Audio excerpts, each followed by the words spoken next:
This information is not intended as legal, health, or nutritional advice. It is provided for informational purposes only. The Natural Health Product Protection Association does not endorse or accept responsibility for statements, views, or opinions presented by guests or attendees. Help us help you. If NHPPA's work to protect your natural health product and practice freedom is important to you, please make a one-time or monthly donation. Significant funding is needed over the next year to finance our campaigns.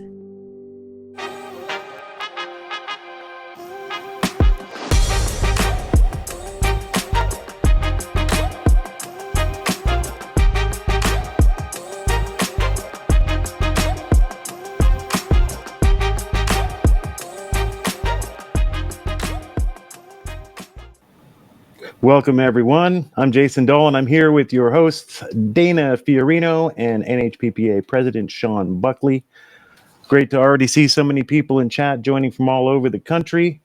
A reminder that we will be answering your questions for Shawn in the final Your Questions segment. So start posting questions in chat all night, and we will select as many as we can for Shawn to answer. With that, Shawn, I'll turn it over to you. Thanks, Jason, and welcome everyone who's joining us. This is a new platform. Usually we do these calls on Zoom and, send out our notices on social media and email, but you get a different audience. And what we're doing is so important. For those of you who don't follow the NHPPA, we're a federally incorporated nonprofit, and our sole reason to be is to protect your access to natural health products and to protect your health rights. And we've been around since 2008. At the time, there were a whole bunch of different groups, and we're really the last citizen group left standing on this topic. And we've become absolutely essential. So we're the organization that you engage with to engage the MPs and other policymakers on these issues, and I could spend a lot of time just recounting the really exciting things that happened in the last year because you got involved and worked with us, and we're very thankful. But we're not there yet. The self-care framework's still pressing ahead, and cost recovery is just around the corner. And so we need to reach new people. And so the decision was made, well, let's try live streaming on some different platforms, and let's have some fun with it. And so welcome, as history is made, and we have our very first NHPPA show. I do invite, I thank everyone who has been supporting us financially. We're a pretty tight ship as far as that go. We rely solely on donations, and sometimes we're limited in what we can do. We're kind of internally talking about having the Charter of Health Freedom entered in Parliament this fall and perhaps marching it across the country. But we don't know if we have the resources to do that.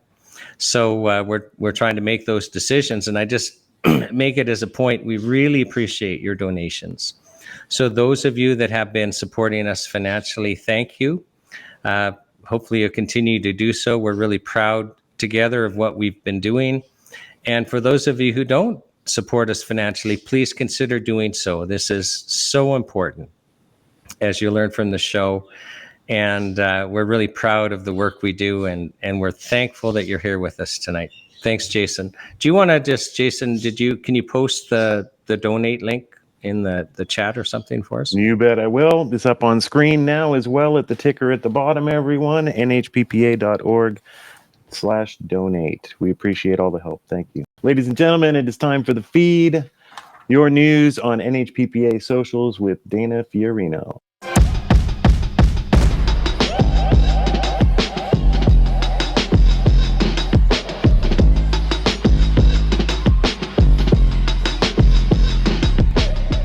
Nearly 7 million Canadians don't have regular access to a family doctor, and yet, behind the scenes, Health Canada is quietly implementing new regulations that will reduce or even eliminate access to many natural health products. The very natural health products that more than 70% of Canadians report using for reasons such as preventing illness and staying out of our already overwhelmed waiting rooms and hospitals. The hypocrisy of reducing access to natural health options during a time of crisis is a theme that's getting a lot of attention on social media lately. So let's start by watching a video clip that really sparked a lot of conversation in the comment section. This is Shawn speaking about Canada's doctor shortage on the news forum. So Canadians take great pride in our public healthcare system, but in recent years, the system has been under enormous threat and a lot of pressure. And ultimately, it's patients who seem to be paying the price. Well, joining us now is Shawn Buckley from the Natural Health Products Protection Association. Shawn, welcome to the show. Julie and I were actually just discussing this during the break about there's certain policy issues that maybe a lot of Canadians don't know about. Well, that's the thing. And this is obviously very close to my heart because of the natural health products that I use all the time. And I really wanted you to try to narrow in and give us a quick summary of what is the law that was passed last June and how is it going to affect Canadians as far as when it comes to vitamins, supplements, and their availability. Well, there's lots of things happening. And you know what I find interesting is all three parties or main parties saying, we need to train more doctors. We're having a doctor shortage. And they're all wanting to address that in different ways. And yet we're about to, because of what the federal government is doing, lose natural health practitioners like traditional Chinese doctors and homeopathic doctors and naturopathic doctors, which is just going to aggravate things. We already don't have enough medical doctors to go around. As Shawn said, we already don't have enough medical doctors to go around, and it's just going to aggravate things even more. The everyday consumer who purchases supplements like vitamins, minerals, herbs, homeopathic remedies, protein powders, probiotics, the list goes on. They're doing a really positive thing for themselves and for society by taking care of their bodies. They're preventing illness, and they don't need to go to the doctor or the hospital nearly as often because of all of the hard work that they're doing at home, in their kitchen, and at the gym, for example. For these people, the supplements they rely on are going to get more expensive, and some might just disappear entirely as companies struggle to get products licensed. Perhaps they decide to discontinue products for financial reasons, or in the worst case scenario, entire companies go out of business and all of their products are gone as well. Consumers will have a much different experience in the supplement section at health food stores, possibly realizing that they can no longer afford or no longer find their regular supplement routine. So let's turn our attention towards natural health practitioners because this is seriously going to affect them too. Traditional Chinese medicine practitioners, homeopathic doctors, herbalists, holistic nutritionists, and naturopathic doctors. These practitioners, they don't just use a couple of products. They often rely on thousands of products and specific formulas to offer personalized care. If those products become unaffordable or unavailable, their practices will become incomplete and potentially impossible to continue. So let's roll the video of Shawn talking about this on the news forum. Health Canada is planning on bringing in new fees that are going to make it uneconomic for many of the main suppliers to keep their licensed products on the market. So, for example, both for traditional Chinese doctors and homeopathic doctors, the number of products that they need to effectively practice is measured in the thousands. And the main distributors have said with these new fees that Health Canada has said they're bringing in this calendar year, that they're basically going to go out of business.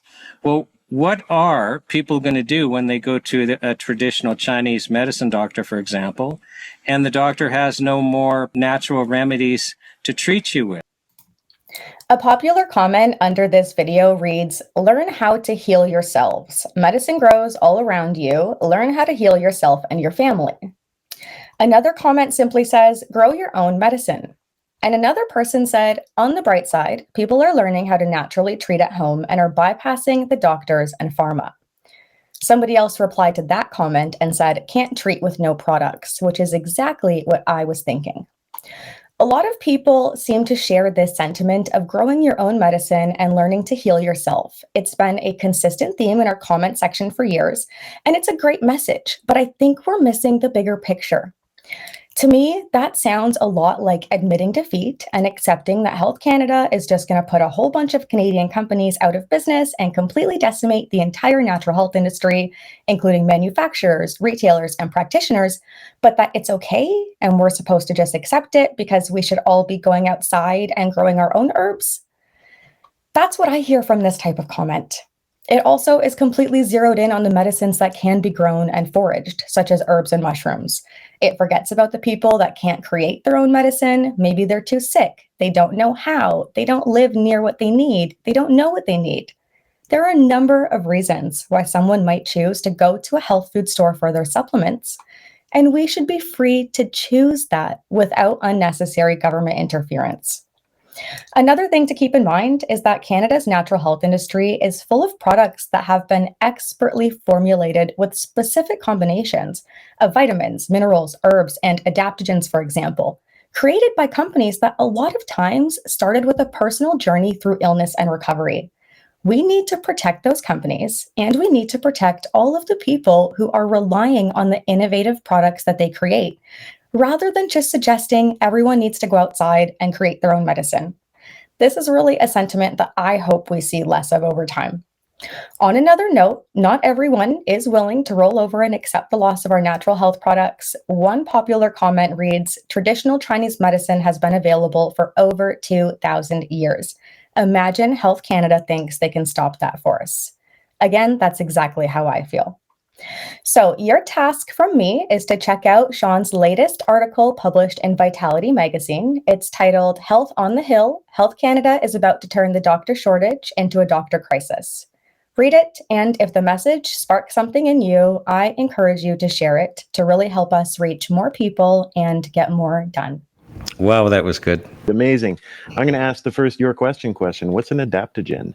An adaptogen is a common natural health product that helps to modulate the immune system or bring balance. So whether you're too activated, too overactive, or too underactive, an adaptogen helps to bring everything into balance. A lot of these are going to be herbs or mushrooms like reishi and lion's mane. Those are very popular adaptogens. Wow. Thank you.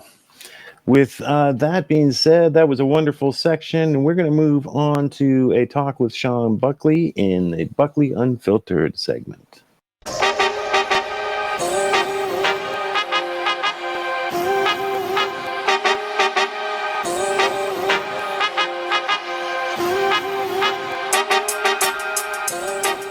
Shawn, what are you going to talk to us about today? Well, I'm going to talk about censorship. Or maybe I shouldn't. Maybe I should just shut up, right? So, but you know, it's if you were in charge of health policy, so just put yourself in that position. So you're in charge of Canada's health policy. Do you think you're going to get better health outcomes by allowing people to access truthful health information? Or are you going to get better health outcomes by censoring truthful health information? And we're not talking about fraud here. We've got fraud provisions in the Food and Drug Act, Section 9. We've got fraud provisions in our criminal code. We've got fraud provisions in our telecommunications legislation. We're not talking about people lying. We're talking about truthful health information, and it's a really valid question, and it's a question we need to be asking ourselves, because I think most of us would be absolutely shocked when we understand that it's basically illegal. We've criminalized Canadians having access to truthful health information, and I'm not kidding. So we've got Health Canada, which regulates, basically anything that we're using for a therapeutic purpose. So we've defined drugs so broadly that it covers things as benign as ginger tea, and things, as dangerous as chemicals that will only allow, a small number of terminal patients to take because they're so toxic. Like that whole spectrum are drugs.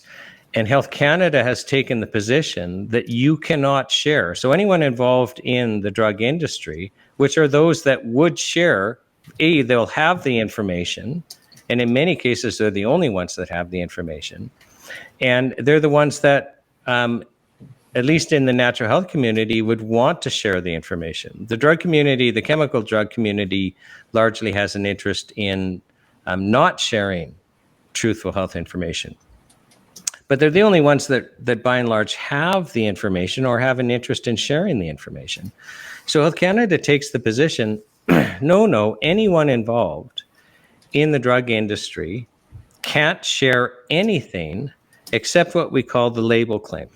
And just to explain, so you can't sell anything without Health Canada's approval, because we live in a country where it is illegal to treat ourselves with anything the government doesn't approve of. So if Big Brother has not said that we can use something to either stay healthy or to recover from, sickness, if Big Brother hasn't said we can, then we can't.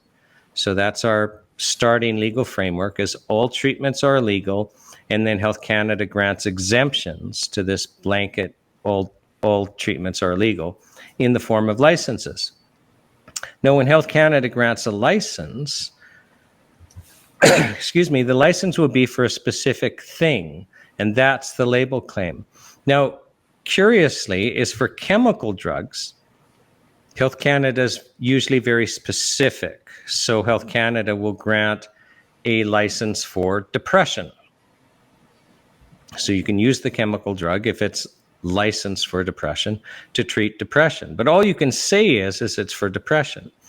Now, with natural health products, and this is its own special form of censorship, so even though the natural health product regulations don't say that you can't license them for specific things, Health Canada's just taken the policy position, we're not going to license you for specific things. We're just going to let you make what's called structure function claims. So you could have a product that's better at treating depression than any chemical drug, but you're going to be licensed for something like supports central nervous system, a structure function claim. And in that case, you are limited to just that claim. So just so that everyone understands, so you get a license for a specific condition, such as depression or supports central nervous system. And then Health Canada takes the position that is the only thing you can say. Can't say anything else. Now, this censorship, it serves the chemical drug industry very well. And I'll just use the depression example that I've just given. So, a chemical drug, you could get licensed for depression. I was cross-examining a drug approval expert in a Health Canada court case. And this expert, all that this person does is get psychiatric drugs like depressants, antidepressants, approved of by Health Canada. And under oath, this person starts complaining to me and how difficult it is to get a new antidepressant approved, because you have to give Health Canada 2 double-blind clinical trials showing the drug works, which just means there's a statistical separation between the drug and the sugar pill placebo, and we pretend that means it works. But this person's complaining, well, I got to give Health Canada 2.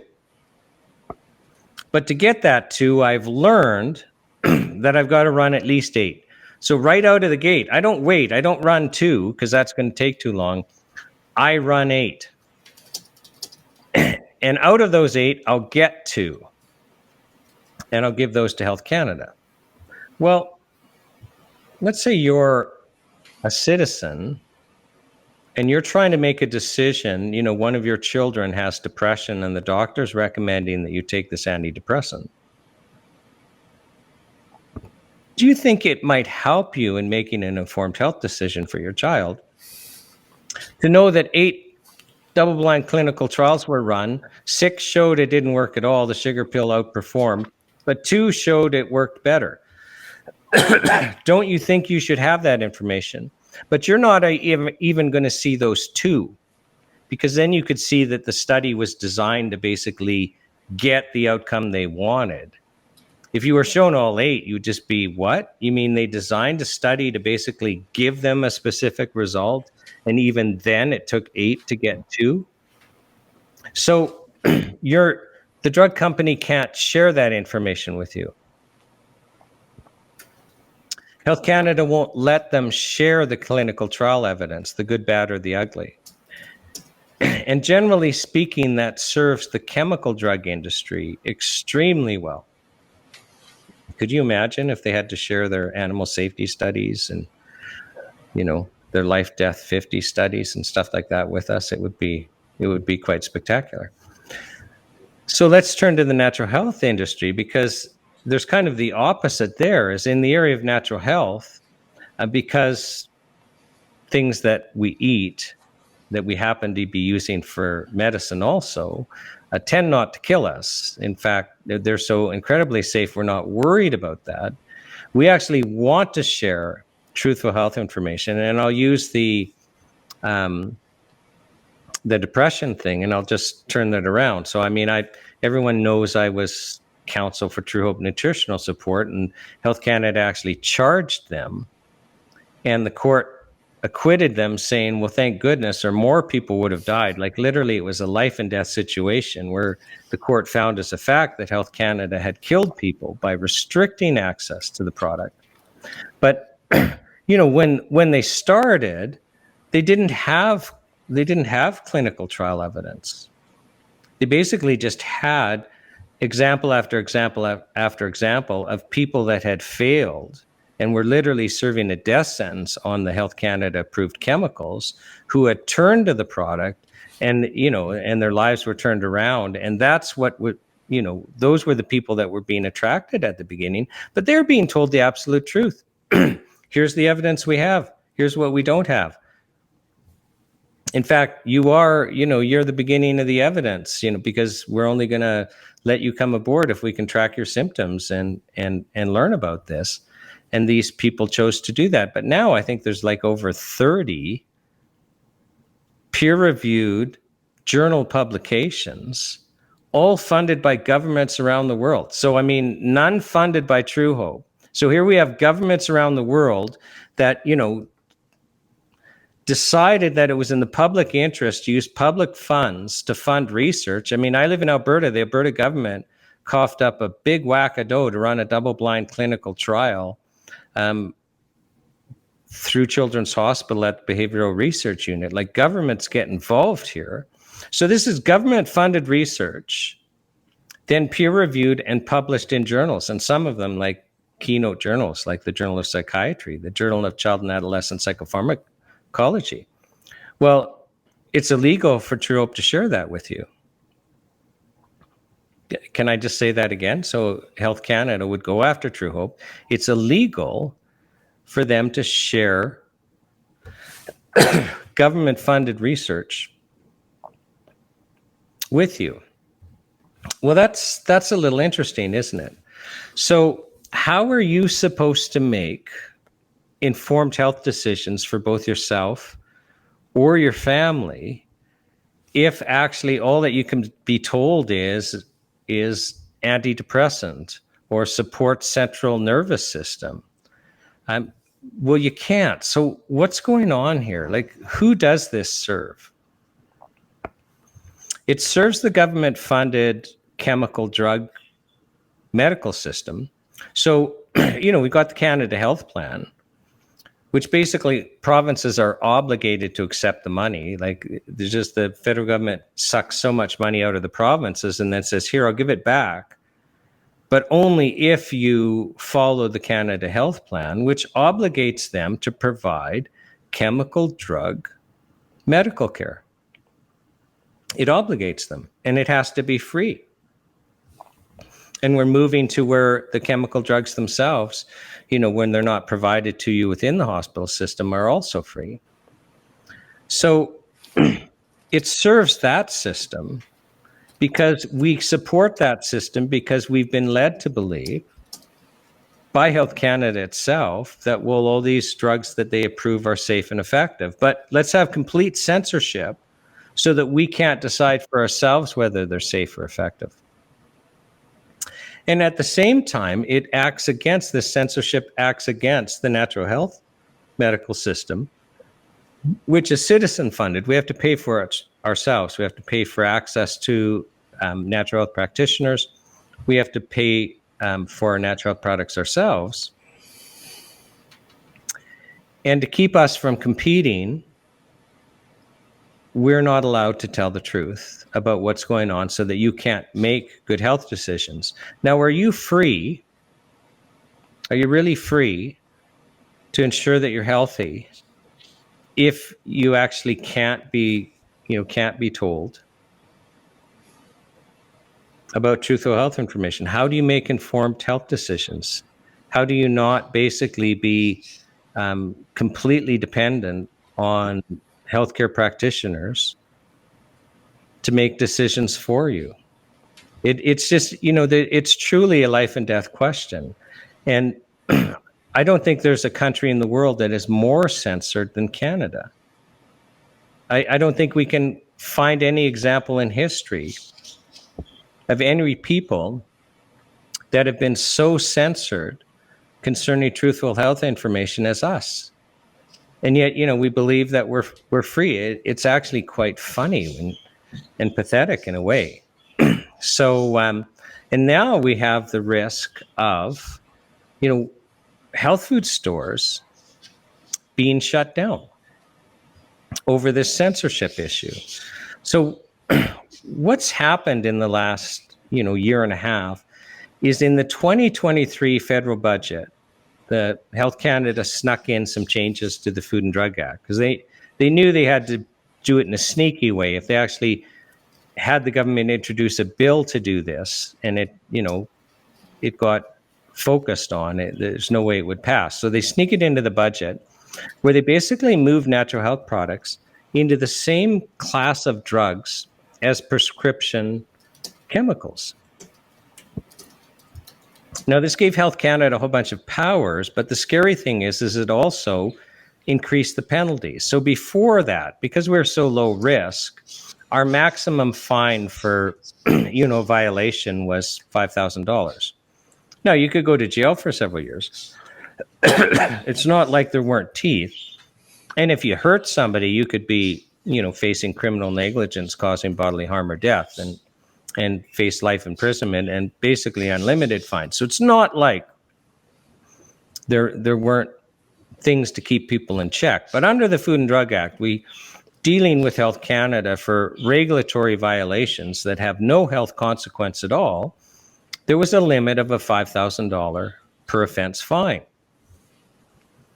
Now it's $5 million per day of offense. And those types of fines are made for big drug companies like Pfizer, where arguably $5 million a day isn't even pocket change. But I don't know of a natural health product company or a natural health practitioner that could withstand half of that.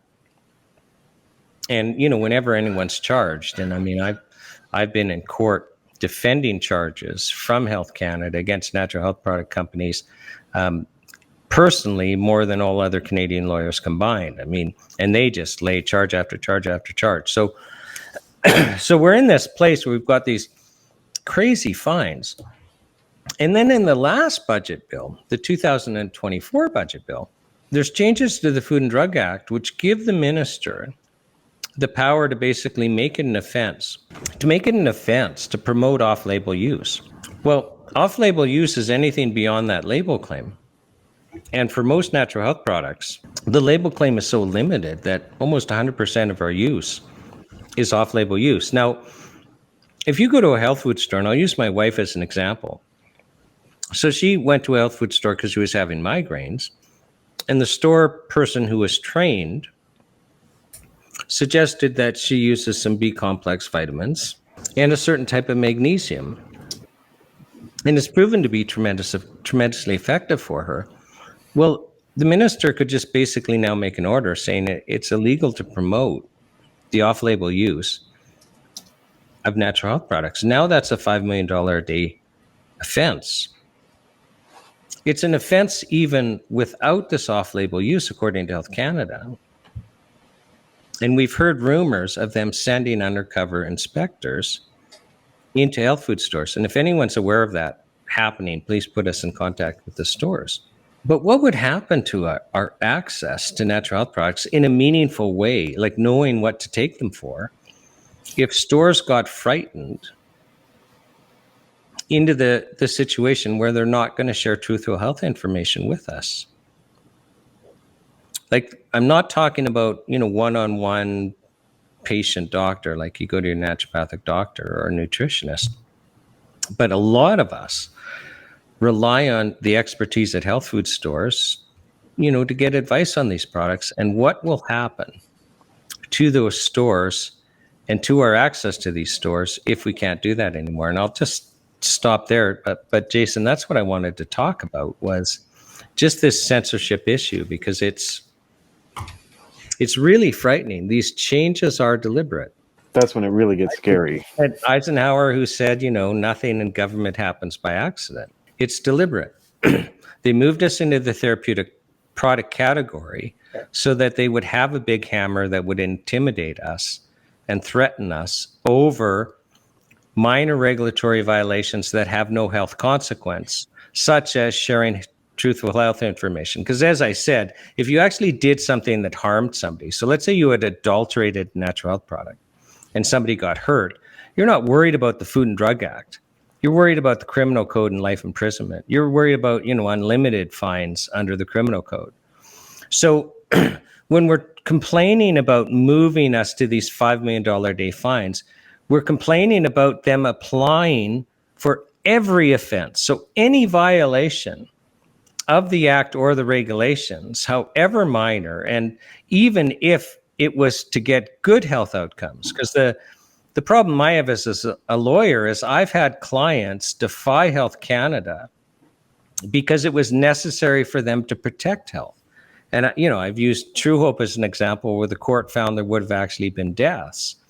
But I also use the example of a company that refused to recall nattokinase on the advice of a risk analysis medical doctor that the company hired to say, what do we do here, when Health Canada was shamefully recalling nattokinase off of the Canadian market for a period of time.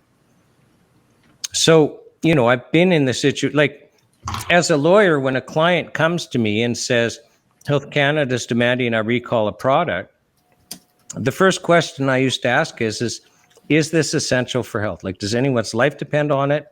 Or like, would there be people that truly suffer if you withdraw? No, I asked that question because under our criminal code, you can't put a product on the market, a health product, have people come to rely on it for their health, or well-being, and then pull it from the market. That's criminal negligence causing bodily harm and or death. And I'm actually, as a lawyer, wanting to protect them from some serious consequences, and also doing something morally shameful and reprehensible, and where you should be charged criminally. But that's what Health Canada is demanding. And before, it wasn't a problem. That'd be the only question I'd ask. But now I'd have to ask that question and then also say, who's going to provide that product when your company's gone? Because now you'll be completely destroyed. You can't stand up against Health Canada, even if they're requiring you to act criminally and to kill people, because that's never an issue. And we end up with like one factory making pills, one company owning all of the quote unquote natural health retailers, one company owning the manufacturers, all going to one factory that's got enough money and enough pull with the government to get their stuff approved through Health Canada. Sounds like a coincidence to me. Well, you're touching on a different topic, but it's an important one, and it's the centralization. So before the natural health product regulations, we tended to be smaller companies. We tended to, have a whole bunch of people that did their own manufacturing, and we had way more innovation.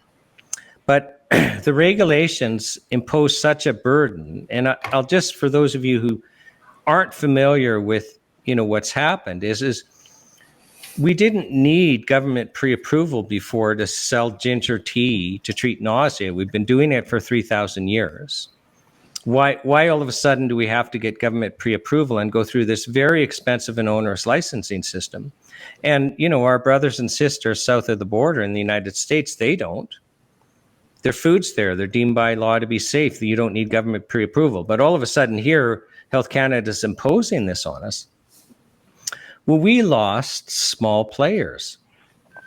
One member who had served as a member on the NHPPA board for a while, he was a master herbalist. Well, he still is, but I don't think he's practicing anymore. And like when I say a master herbalist, I mean, it's like he was one of the top in Canada and very well respected. And he would go out, he would grow his own herbs, but he'd also go out into the wild and wild craft them. And I can tell you, and I used to use his products. I mean, if I had the choice today, I would want to use his products, but he had to go out of business because he was a small player and he couldn't withstand the regulatory burden. So here we lost, one of the top master herbalists in Canada who would grow his own herbs organically and wild craft. And we lost that. And it is truly a loss to Canadians like myself who would like to choose to access those products, but we no longer have a choice. And and I'm not anti good manufacturing practices and all of that, but let's not pretend that any of that was solved by the NHP regulations, because they won't. We basically moved us into a drug model where we deliberately overregulated. And so now we have large players. And we also used to be mainly just mom and pop health food stores. And, if one was really successful and opened another store and then another store and another store, now those chains have tended to have been purchased by larger players. And we just had CanPrev purchased by a pharmaceutical company. I think they were our second largest natural health product company. We've seen a lot of consolidation. And the culture's really changed. But I think, Jason, what you were alluding to is with this cost recovery that Health Canada is promising is going ahead this year, this calendar year, like we're watching the Gazette daily, literally, to see when it's going to come in, is they're going to be imposing fees for manufacturing. So for every building you manufacture in, every building you label in, a separate fee, every building you distribute from, a separate fee. If it's the same building, it just gets added on, these separate fees. It's going to push those manufacturers that are on the margin out of manufacturing. And then we're going to be in a situation where we have one or two large contract manufacturers doing all of the manufacturing. And we've already lost a lot of manufacturing expertise. Like, we should be doing whatever we can to push back to actually encouraging small manufacturers to start again. So we're going backwards, but it's part of this centralization. And I use the abattoirs as an example. It's about, a good 25 years ago where we had small abattoirs everywhere. And then Health Canada and the Canadian Food Inspection Agency, our government, big brother in their wisdom, well, it's all by design, basically over-regulated the small abattoirs out of existence. And it had nothing to do with safety. I mean, I remember one call I got at my law firm, by these two gentlemen that ran a small abattoir. They both had master's degrees in running abattoirs from Europe. And, it had nothing to do with safety. And, even now we have to ship our animals large distances. And in the winter, it's just awfully cruel. And the whole experience for the animals is just atrocious. And it's not safe, but it allows the government to control the food supply. They can shut us down. They can require specific additives. They can do whatever they want. And so you basically lose freedom when the government can control your food and what you take as your medicine and has absolute control.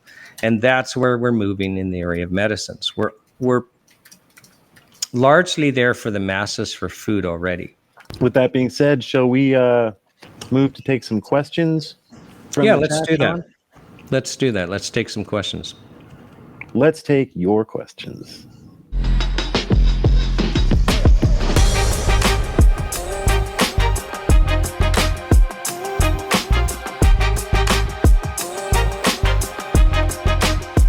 Everyone, you saw I posted links up in the chat and a QR code to go sign a petition for the Charter of Health Freedoms. You're going to see some exciting action on that very soon. So I want to remind everyone that you can take action through us, and together you can take action now.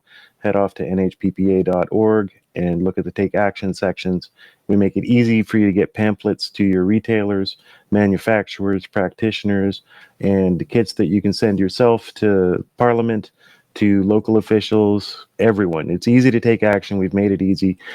Don't think that you're left out. You're key to this whole equation. Is there anything else you wanted to add, Shawn, before we go? No, I think we got it. I have to say I really enjoyed the show. I quite like the segments and the fact that we're live streaming and just the interaction I see on my screen. So I thank everyone for joining. We made history today with this show. We're going to have another one and another one and another one. Invite people. It's one thing that we can do to build this community and get the message out, which is why we've changed this format. So no one likes change, myself included.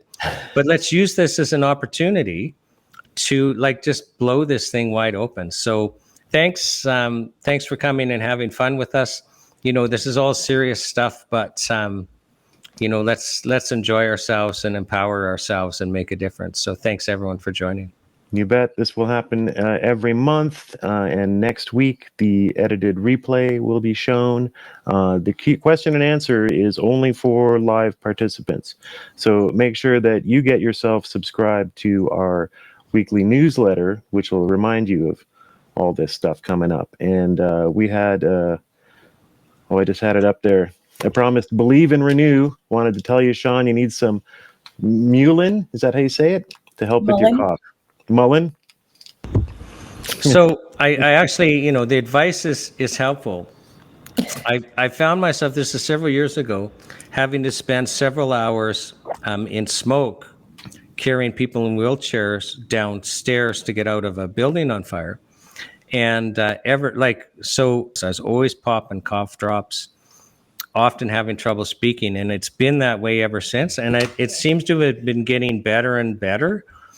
But I catch a cold and I'm really down for the count. And so I haven't gotten there yet. So, if you want to send us some advice, on our info at, with that added information, I definitely welcome it. And we have a whole system called My Health when you land at the homepage, where you can submit your stories, as Zero's Journey has here. Submit your stories, and we'll use these as evidence in future campaigns to make the country and Parliament aware of the benefits of natural health products. So by all means, head off to the My Health section at our website and tell us your story. Tell us your story, Zero's Journey. And I'm sorry for the distraction of coughing, but that's perfect. We're getting health advice. We motored through and had a good show. You bet. And then next week, the edited down version of this will be up on all these services as well. And we thank you very much for joining. We'll see you again next month. Thanks, everybody.